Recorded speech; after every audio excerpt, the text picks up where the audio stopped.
नमस्कार. नंदकिशोर एज्युकेशनल या यूट्यूब चॅनलमध्ये मी आपलं सहर्ष स्वागत करत आहे.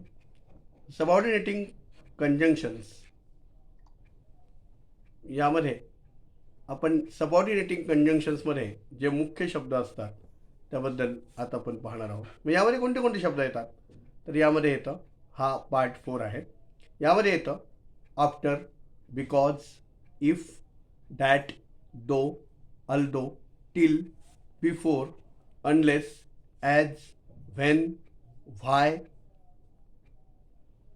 else, how, since, then, until, etc.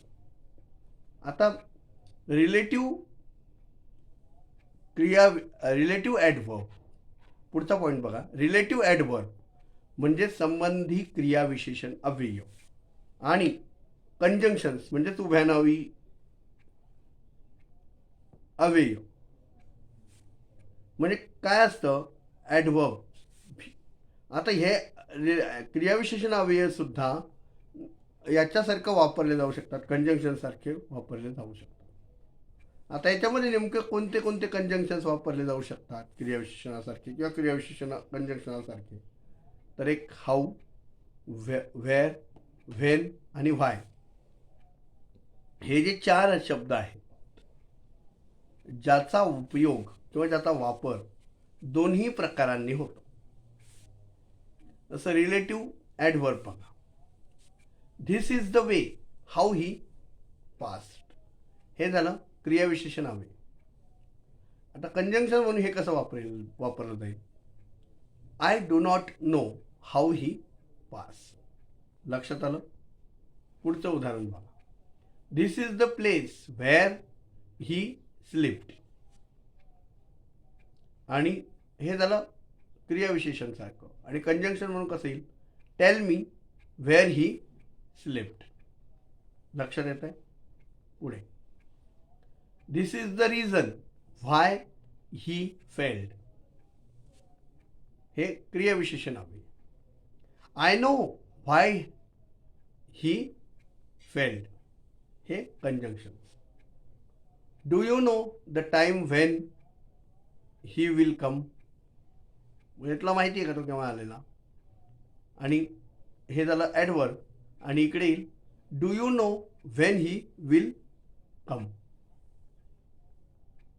आलं लक्षात? हा सूक्ष्म फरक आहे. पुढचा पॉईंट बघा, रिलेटिव्ह प्रोनाउन म्हणजे संबंधित सर्वनाम, याचा वापर उभयनामी अव्ययासारखा दोन, म्हणजे रिलेटिव्ह प्रोनाउन्स सुद्धा उभयनामी अव्ययासारखं वापरलं जाऊ शकतो, किंवा दोन वाक्यांना जोडतं त्याचा वापर सुद्धा उभयनामी अव्ययासारखा होतो. जसं की याच्यामध्ये कोणते कोणते शब्द येतात? तर याच्यामध्ये येतात ॲज, बट आणि दॅट. हे असे शब्द आहेत जे दोन्ही प्रकारे वापरले जातात, म्हणजे दोन्हीमध्ये प्रयोग होतो, म्हणजे होऊ शकतात. रिलेटिव्ह प्रोनाउन बघा, this is the same, relative प्रोनाउनचा वापर, this is the same book as I wanted. आणि याचा कंजंक्शनचा वापर कसा होणार? Do as you like. आलं लक्षात? पुढचं वाक्य, there was no but laughed. म्हणजे याचं कंजंक्शन्स कसं होणार? He is clever but laughed, he is clever but lazy. पुढचं वाक्य, here is the book that you lost, हे झालं सर्वनाम, म्हणजे संबंधी सर्वनाम. He said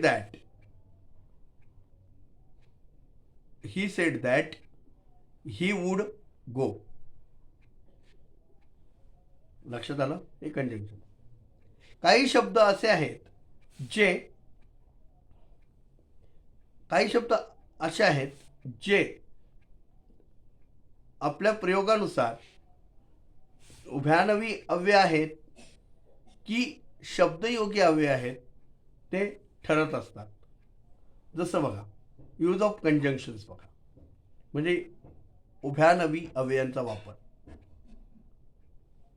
look before you lip. हे झालं उभयानवी अव्यय. आणि प्रिपोजिशनमध्ये बघा, ही स्टूड बिफोर द जज. लक्षात आलं. पुढचं उदाहरण बघा, he came after I had gone. हे कंजंक्शन्स म्हणजे उभयानवी अव्यय. He went home after a week. लक्षात आलं. पुढचं, यू ट्राईड बट फेल्ड. आणि इकडे एव्हरीबडी पास्ट बट राम. लक्षात आलं.